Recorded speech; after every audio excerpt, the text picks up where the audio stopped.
And I think that's the cheap seat answer. And a lot of tech bros do it, right? I think that's BS. I think what AI, yes, it changes jobs, and yes, there'll be some jobs eliminated. I think what AI does, and this validated, I call it increased capacity within the organization. I don't like productivity improvements because productivity is a hard thing to measure. Capacity is something you can measure. How much did we do of this? How much outcome of this came here? How much did we reduce that? And they called this out. They called it reclaiming or reclaimed capacity. Oh the yeah, I ROI like measure. that. I think that reframing is the right one. And I hope we sort of gravitate to that. Maybe I'll write a paper about that. This is the model.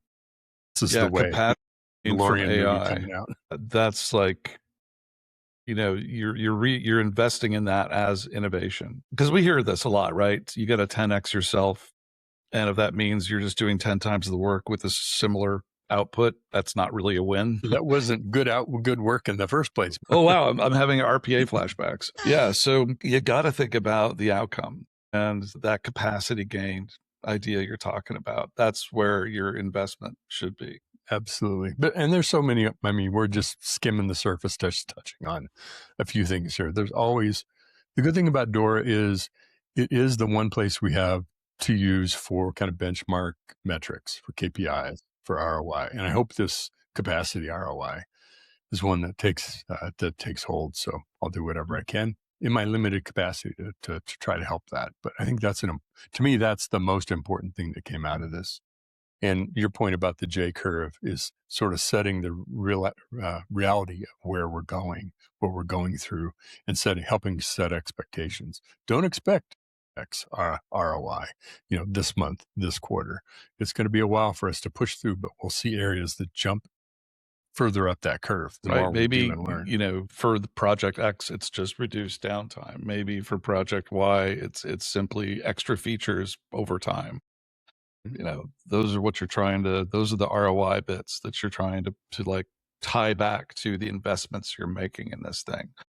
And, what you said, Mitch, really, really resonates with me, by the way, about the J curve. And that is that it's not a one and done kind of thing. It is an ongoing, reality of a company moving itself purposefully out of homeostasis, and then the company itself automatically regaining homeostasis just because it's a complex organism, right?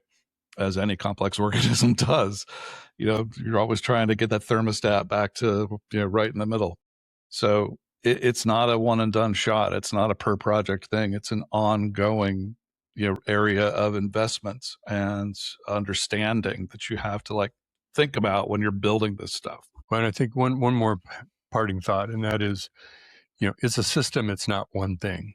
Parts of the whole system isn't going to be functioning at high performance or low performance. No. Well, I guess it could low performance, but there are things in your system of how software is built, created, deployed, and run that are done really well. You may be really good at platform, the quality of the platforms that you're using, the code that you're producing, really clear on how the workflows work.